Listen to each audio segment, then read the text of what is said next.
आप सभी भक्तों का मेरे YouTube चैनल राधे कृष्ण में हार्दिक स्वागत। दिन गुरुवार, तारीख 14 मार्च 2024, बृहस्पतिवार। व्रत कथा। गुरुवार व्रत करने से बृहस्पति देवता प्रसन्न होते हैं। यह व्रत अत्यंत फलदायी है। अग्नि पुराण के अनुसार अनुराधा नक्षत्र युक्त गुरुवार से आराम करके 7 गुरुवार व्रत करने से बृहस्पति ग्रह की हर पीड़ा से मुक्ति मिलती है। बृहस्पतिवार कथा। प्राचीन समय की बात है। एक नगर में एक बड़ा व्यापारी रहता था। वह जहाज़ों में माल लदवाकर दूसरे देशों में भेजा करता था। वह जिस प्रकार अधिक धन कमाता था उसी प्रकार जी खोलकर दान भी करता था। परंतु उसकी पत्नी अत्यंत कंजूस थी। वह किसी को एक दमड़ी भी नहीं देती थी। एक बार सेठ जब दूसरे देश व्यापार करने गया तो पीछे से बृहस्पति देव साधु के भेष में उसकी पत्नी से भिक्षा मांगने गए। व्यापारी की पत्नी बृहस्पति देव से बोली, हे साधु महाराज, मैं इस दान और पुण्य से तंग आ गई हूँ। आप कोई ऐसा उपाय बताइए जिससे मेरा सारा धन नष्ट हो जाए और मैं आराम से रह सकूँ। मैं यह धन लुटता हुआ नहीं देख सकती। बृहस्पति देव ने कहा, हे देवी, तुम तो बड़ी अजीब हो। संतान और धन से कोई दुखी होता है। अगर अधिक धन है तो इसे शुभ कार्यों में लगाओ।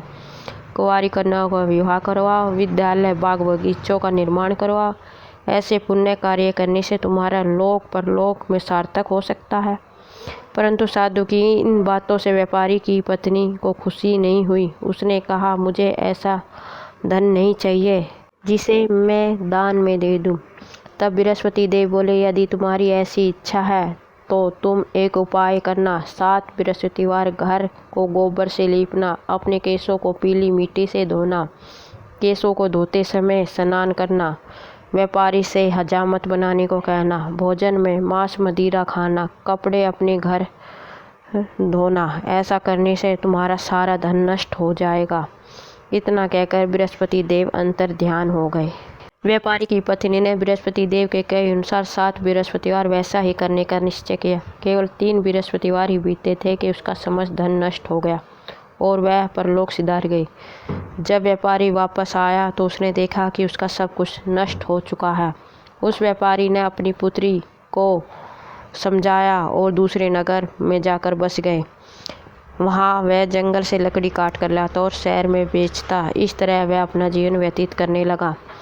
एक दिन उसकी पुत्री ने दही खाने की इच्छा प्रकट की, लेकिन व्यापारी के पास दही खरीदने के पैसे नहीं थे। वह अपनी पुत्री को आश्वासन दे जंगल में लकड़ी काटने चला गया।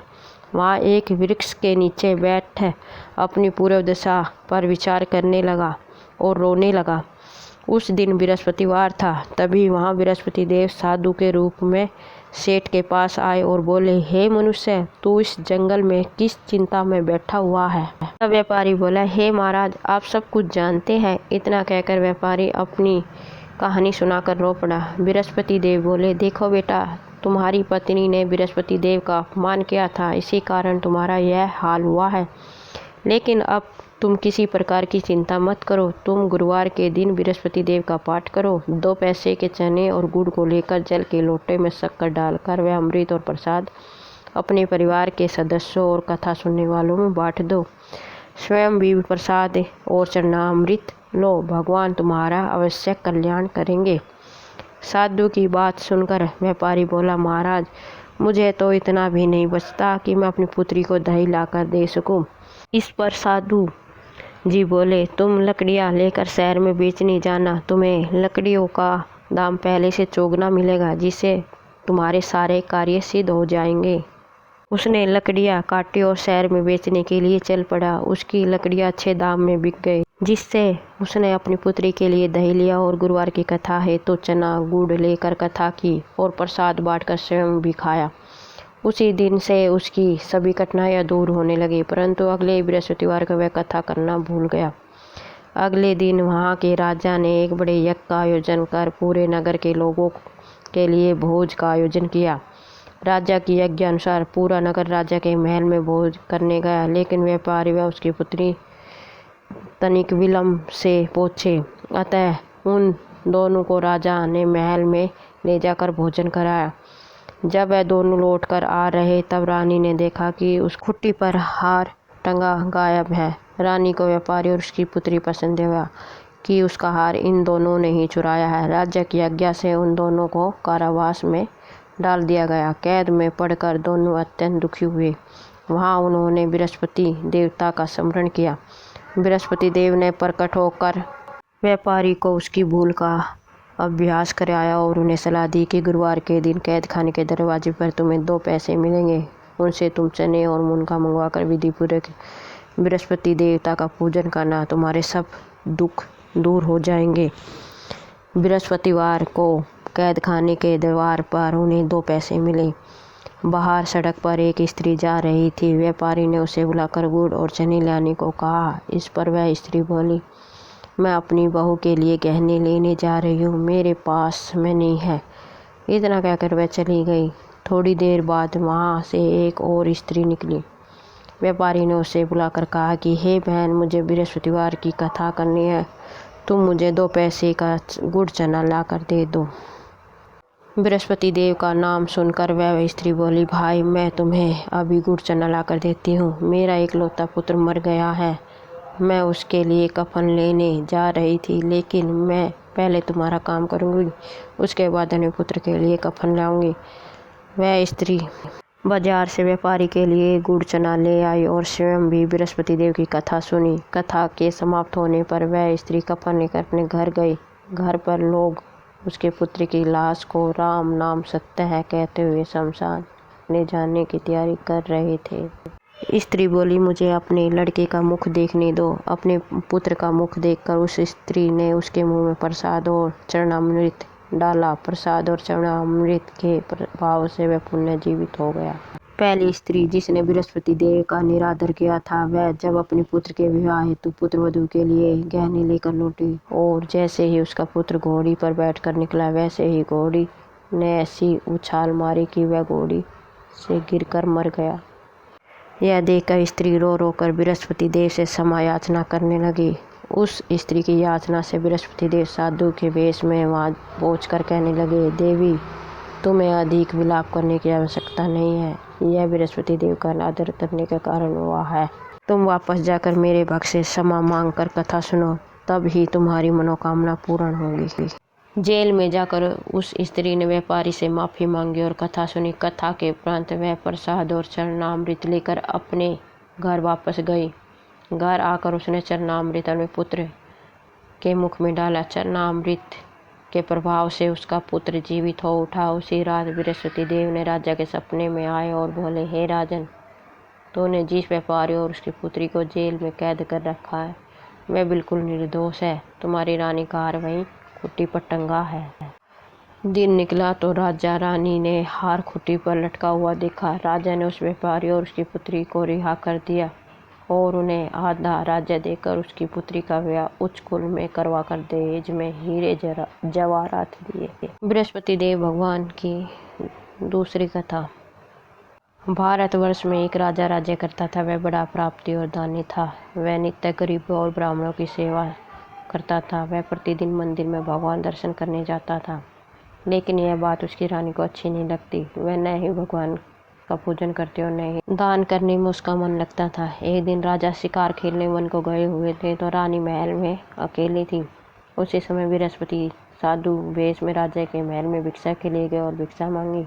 रानी ने भिक्षा देने से मना कर रानी ने कहा कि हे साधु महाराज, मैं तो दान पुण्य से तंग आ गई हूँ। इस कार्य के लिए मेरे पति देव ही बहुत है। अब आप ऐसी कृपा करें कि हमारा सारा धन नष्ट हो जाए तथा मैं आराम से रह सकूं। साधु ने कहा, देवी तुम तो बड़ी अजीब हो, धन और संतान से कौन दुखी होता है, इसकी तो सभी कामना करते हैं। पापी भी पुत्र धन की इच्छा करते हैं। अगर तुम्हारे पास अधिक धन है तो भूखे मनुष्य को भोजन कराओ, प्यासों के लिए प्याऊ बनवाओ, ब्राह्मणों को दान दो, कुएं, तालाब, बावड़ी, बाग बगीचे आदि का निर्माण कराओ, मंदिर, पाठशाला, धर्मशाला बनवाकर दान दो, निर्धनों की कुंवारी कन्याओं का विवाह करवाओ, साथ ही यज्ञ आदि कर्म करो, अपने धन को शुभ कार्यों में खर्च करो। ऐसे करने से तुम्हारा नाम परलोक में सार्थक होगा। वह स्वर्ग की प्राप्ति होगी। लेकिन रानी पर उपदेश का कोई प्रभाव न पड़ा। वह बोली, महाराज आप मुझे कुछ न समझाइए, मैं ऐसा धन नहीं चाहती जो अन्य लोगों को दान में देती फिरूं, जिसको रखने और संभालने में मेरा सारा समय नष्ट हो जाए।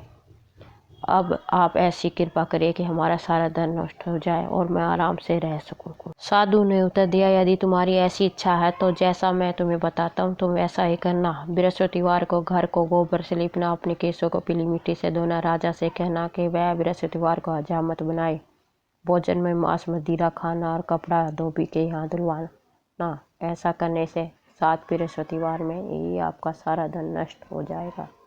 इतना कहकर वह साधु महाराज वहाँ से अंतर्ध्यान हो गए। इसके बाद रानी ने वही किया जो साधु ने बताया था। 3 बृहस्पतिवार ही बीते कि उसका समस्त धन संपत्ति नष्ट हो गया और भोजन के लिए राजा रानी तरसने लगे।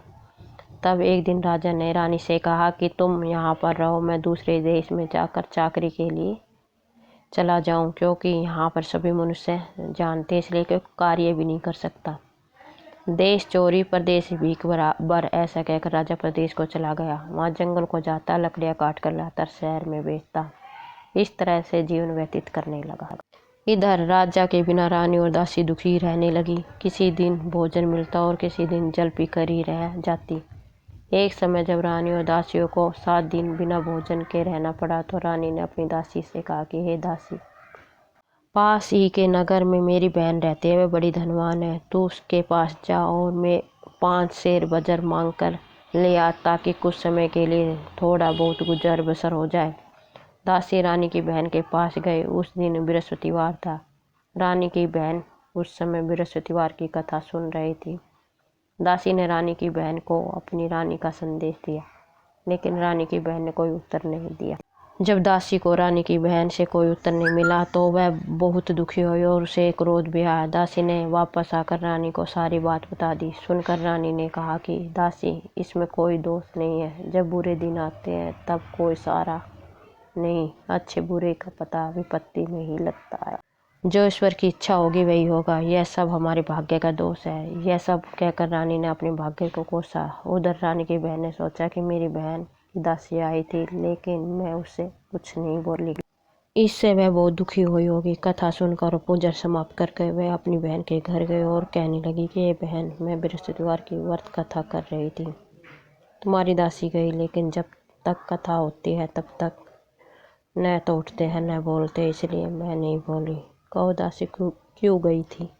रानी बोली, बहन, हमारे घर अनाज नहीं था। ऐसा कहते कहते रानी की आंखें भर आई। उसने दासी समेत 7 दिन तक भूखा रहने की बात भी अपनी बहन को बता दी। इसलिए मैंने दासी को तुम्हारे पास 5 सेर बजर लेने के लिए भेजा था। रानी की बहन बोली, बहन देखो, बृहस्पति देव सबकी मनोकामना पूर्ण करते, देखो शायद तुम्हारे घर अनाज रखा हो। पहले तो रानी को विश्वास नहीं हुआ, परंतु बहन के आग्रह करने पर उसने दासी को अंदर भेजा। दासी घर के अंदर गई तो वहाँ पर उसे एक घड़ा बजर से भरा मिल गया। उसे बड़ी हैरानी हुई।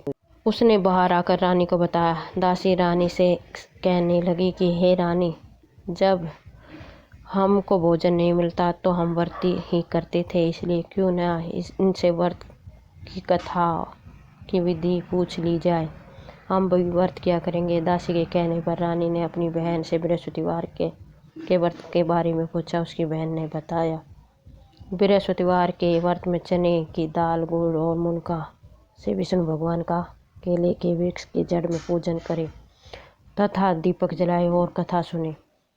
उस दिन एक ही समय भोजन करें। भोजन में पीले खाद्य पदार्थ का सेवन करना जरूरी है, इससे गुरु भगवान प्रसन्न होते हैं, अन्न, पुत्र और धन का वरदान देते हैं, साथ ही सभी मनोकामना पूर्ण करते हैं। और पूजन की विधि बताकर रानी की बहन अपने घर लौट आई। रानी और दासी दोनों ने निश्चय किया कि बृहस्पति देव भगवान का पूजन जरूर करेंगे। 7 रोज बाद जब बृहस्पतिवार आया तो उन्होंने व्रत रखा। घुड़सवाल में जाकर चना गुड़ बीन ले आई और उसकी दाल से केले की जड़ तथा विष्णु भगवान का पूजन किया। अब पीला भोजन कहाँ से आए? दोनों बड़ी दुखी हुई, परंतु उन्होंने व्रत किया था, इसलिए बृहस्पति देव भगवान खुश थे। एक साधारण व्यक्ति के रूप में वह 2 थालों में पीला भोजन लेकर आए और दासी को देकर बोले, हे दासी, यह भोजन तुम्हारे और तुम्हारी रानी के लिए है। इसे तुम्हें दोनों को ग्रहण करना था। दासी भोजन पाकर बहुत खुश हुई। उसने रानी से कहा, चलो रानी जी भोजन कर लो। परंतु रानी को भोजन आने के बारे में कुछ भी नहीं पता था, इसलिए उसने कहा कि जा तू ही भोजन कर, क्योंकि तू व्यर्थ में हमारी हंसी उड़ाती है। तब दासी ने कहा कि एक व्यक्ति भोजन दे गया। जब रानी ने कहा कि वह व्यक्ति तेरे लिए ही भोजन दे गया है, तू ही भोजन कर, तब दासी ने कहा कि वह व्यक्ति हम दोनों के लिए 2 थालों में सुंदर पीला भोजन दे गया है, इसलिए मैं और आप दोनों ही साथ भोजन करेंगे। यह सुनकर रानी बहुत खुश हुई और दोनों ने गुरु भगवान को नमस्कार कर भोजन। उसके बाद वे प्रत्येक बृहस्पतिवार को गुरु भगवान का व्रत और पूजन करने लगे। बृहस्पति भगवान की कृपा से उसके पास धन हो गया, लेकिन रानी फिर पहले की तरह आलस्य करने लगी। तब दासी बोली, देखो रानी, तुम पहले की तरह इस प्रकार आलस करती थी। तुम्हें धन के रखने में कष्ट होता था, इस कारण सभी धन नष्ट हो गया। अब गुरु भगवान की कृपा से धन मिला तो फिर तुम्हें आलस्य होता है। बड़ी मुसीबतों के बाद हमने यह धन पाया है, इसलिए हमें दान पुण्य करना चाहिए।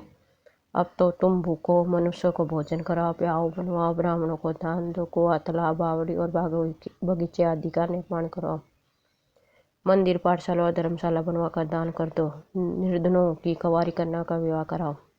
साथ ही यज्ञ आदि कर्म करो। अपने धन को शुभ कार्यों में खर्च करो, जिससे तुम्हें कुल का यश बढ़े और स्वर्ग प्राप्त हो और पितृ प्रसन्न हो। दासी की बात मानकर रानी शुभ कर्म करने लगी। उसका यश फैलने लगा। एक दिन रानी और दासी आपस में विचार करने लगी, न जाने राजा किस हालत में होंगे, उनकी खोज खबर भी नहीं है। उन्होंने श्रद्धापूर्वक बृहस्पति भगवान से प्रार्थना की, राजा जहाँ कहीं भी हो शीघ्र वापस आ जाए। उसी रात को बृहस्पति देव ने राजा को सपने में कहा कि हे राजा उठ, तेरी रानी तुझको याद करती है, अपने देश लौट जा। राजा प्रातःकाल उठा, जंगल से लकड़ी काटने के लिए जंगल की ओर चल पड़ा। जंगल से गुजरते हुए विचार करने लगा कि रानी की गलती से उसे कितने दुख भोगने पड़े। राजपाट छोड़कर जंगल में आकर रहना पड़ा। जंगल से लकड़ी काटकर शहर में बेचकर गुजारा करना पड़ा और अपनी दशा को याद करके व्याकुल होने लगा। उसी समय राजा के पास बृहस्पति देव साधु के वेश में आकर बोले, हे लकड़हारे, तुम इस सुनसान जंगल में क्यों चिंता में बैठे हो, मुझे बताओ। यह सुनकर राजा के नेत्रों में जल भर आया। साधु की वंदन कर राजा ने अपनी संपूर्ण कहानी सुना दी। महात्मा दयालु होते हैं, वह राजा से बोले, हे राजा, तुम्हारी पत्नी ने बृहस्पति देव के प्रति अपराध किया था, जिसके कारण तुम्हारी यह हालत हुई है। अब तुम चिंता मत करो, भगवान तुम्हें पहले से भी अधिक धन देंगे। देखो, तुम्हारी पत्नी ने बृहस्पतिवार का व्रत शुरू कर दिया है। अब तुम भी बृहस्पतिवार के व्रत में चने की दाल, गुड़, मुनगा से विष्णु भगवान का केले के वृक्ष की जड़ में पूजन करो तथा दीपक जलाकर कथा सुनो।